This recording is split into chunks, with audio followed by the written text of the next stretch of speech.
Everyone, কেমন আছো তোমরা সবাই? প্রথমে ইন্ট্রোডাকশন, আমি তোমাদের সবাই প্রিয় দোয়েল। তো আজকের ব্লগটা কিন্তু একদম ছোট্ট একটু দেবো, কিছুই না। আজকে আমরা সকালবেলা বাজারে গেছিলাম, তখন আমি ব্লগ নিতে পারিনি কারণ প্রচন্ড রোদ ছিল ভাই।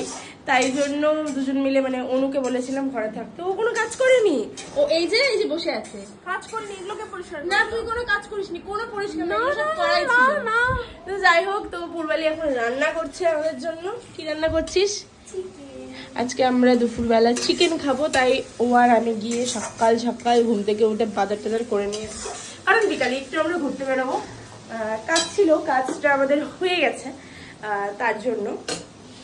তো আজকে একটা খুব বাজে একটা ঘটনা ঘটেছে, যেটা কালকে রাতে ঘটেছে আমাদের সাথে।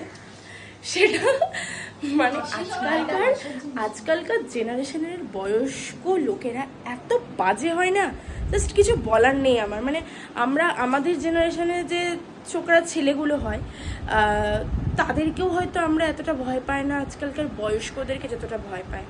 মানে এই রুমটার মধ্যে আমরা আছি, স্বাভাবিকভাবে 3টে মেয়ে রয়েছি, তো চেঞ্জ করছি ড্রেস। সবসময় তো বাথরুমে গিয়ে চেঞ্জ করাটা পসিবল হয় না, তো ঘরের মধ্যেই হয়তো আমরা 3জনেই আছি, চেঞ্জ করছি এদিক ওদিক যেখানেই হোক।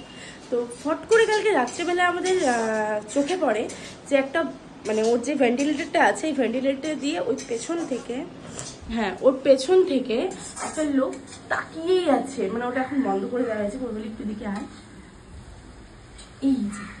এই সেই জানলা,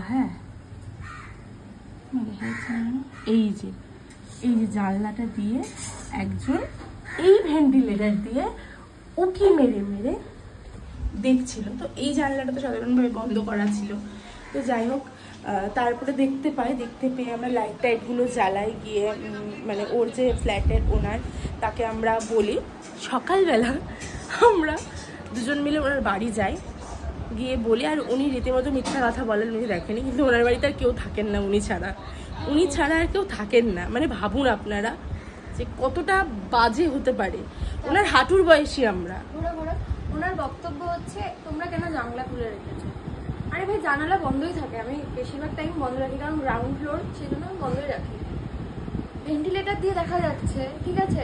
উনি বলছে যে কোনো, তারপরে গিয়ে যখন দেখলাম যে হ্যাঁ স্পষ্ট দেখা যাচ্ছে ওখানে, তখন আর ওনার ওয়াইফ, সব থেকে বড় কথা, একটা মহিলা হয়ে কোনো সাপোর্ট নেই, এরকম কোমরে হাত দিয়ে চা খাচ্ছে, কোনো কিছু উচ্চ বাচ্চ কোনো কথা কিছু বলেনি আমাদের সাথে, নর্মালি দাঁড়িয়ে গেছে। মানে ক্যাশ, উনি পুরো, ওনার কোনো ব্যাপার না, এরকম একটা ব্যাপার। দেন আমাদের ফ্ল্যাট আঙ্কেল খুব ভালো, ওনাকে ধমকি দিয়েছে, শাসিয়ে দেন এসে ওই ভেন্টিলেটারের মধ্যে বস্তা দিয়ে মানে বন্ধ করে দিয়ে গেছে।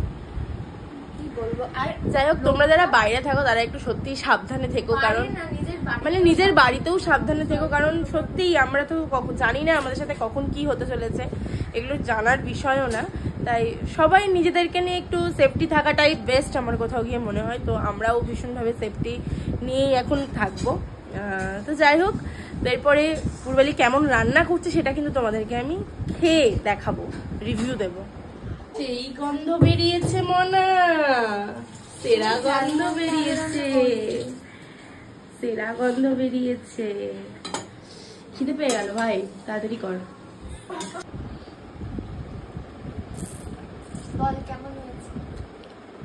দারুণ রান্না করেছে। আপনাদের যদি রান্নার লোক লাগে পূর্বালিকে নিয়ে যেতে পারে। খুব সুন্দর হয়েছে রান্না, দারুণ হয়েছে। মাংসটা ঠিক যেভাবে বলে দিয়েছিলাম, ঠিক সেভাবে। কেউ বলেনি আমাকে, আমি আমার মতো রান্না করি। আমি বলিনি, ও নিজেই ভালোবেসে আমাদেরকে রান্না করে খাওয়াচ্ছে। আর সত্যিই ভীষণ টেস্ট হয়েছে, ওর হাতের রান্না ভালো, আগাগোড়াই ভালো। তোরা খারাপ রান্না খেয়েছিস কোনোদিন? না, বন্ধ করলাম।